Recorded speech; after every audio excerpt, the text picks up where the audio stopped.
Shalom, salam damai. Kita sambung dengan kitab 1 Korintus bab 4 dengan judul perikop yang pertama, Tuhan adalah satu-satunya hakim.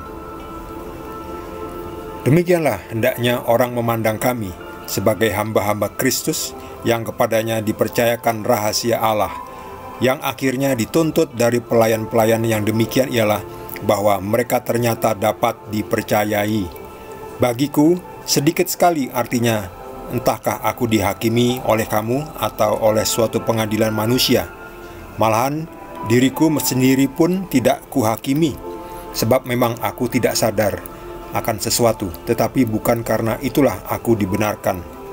Dia yang menghakimi aku ialah Tuhan. Karena itu janganlah menghakimi sebelum waktunya, yaitu sebelum Tuhan datang. Ia akan menerangi juga apa yang tersembunyi dalam kegelapan, dan ia akan memperlihatkan apa yang direncanakan di dalam hati. Maka tiap-tiap orang akan menerima pujian dari Allah. Demikianlah sabda Tuhan.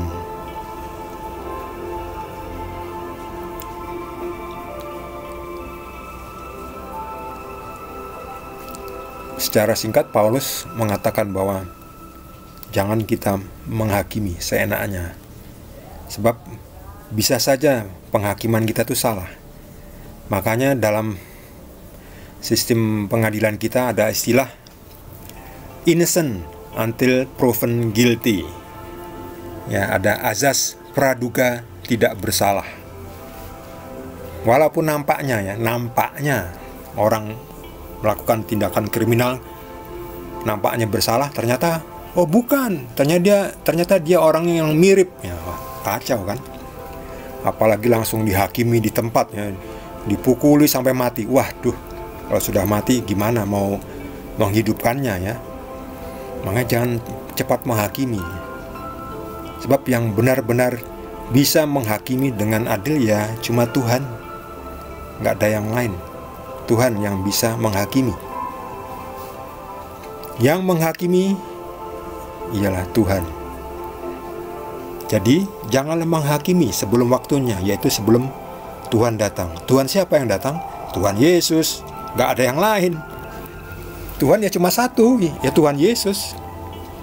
Tuhan Yesus dan Bapa di surga sama, satu. Bentuknya lain. Ketika menjadi manusia, bentuknya manusia, ya.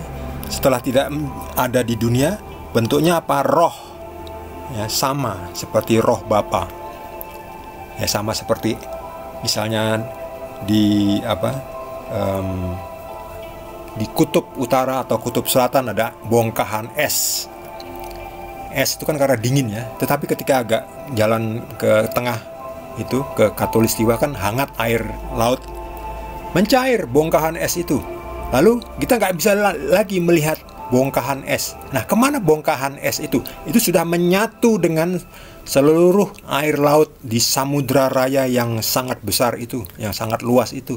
Kita nggak bisa lagi mencari di mana itu tadi bongkahan es.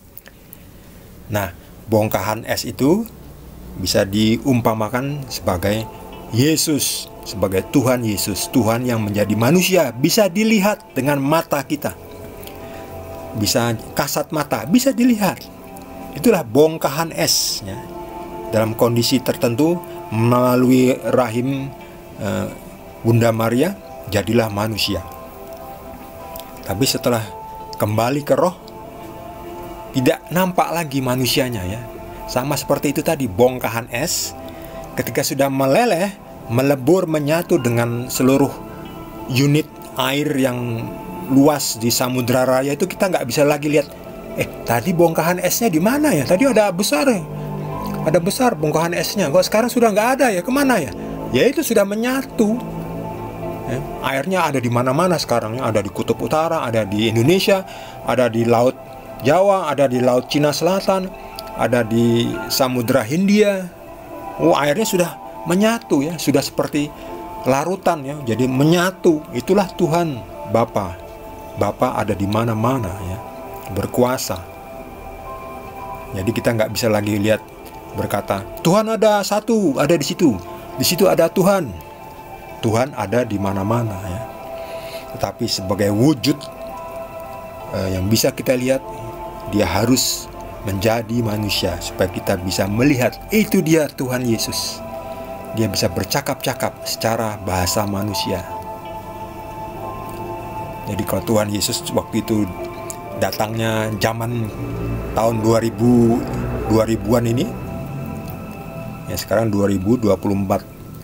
Kalau Tuhan Yesus lahirnya di tahun 2024, ya kita bisa melihat Tuhan Yesus ya. Tapi Tuhan Yesus sudah datang tahun 2000 tahun lalu.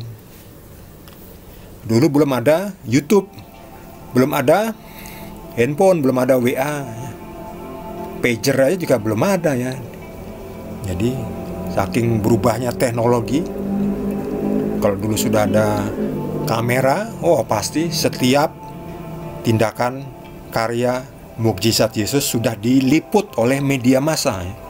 Lalu disebarkan di sosial media. Wah, itu pasti seru ya. Itu jadi kumpulan video-video karya mukjizat Tuhan Yesus disatukan dalam satu video. Wah, itu dahsyatnya. Orang akan banyak yang menjadi percaya ya. Itulah manusia ya. Kalau nggak melihat tidak percaya. Tapi untungnya Yesus berkata kepada Thomas, "Thomas, kau melihat aku, maka engkau percaya. Berbahagialah mereka yang tidak melihat namun percaya." Percaya kepada Tuhan Yesus. 100% manusia, 100% Tuhan.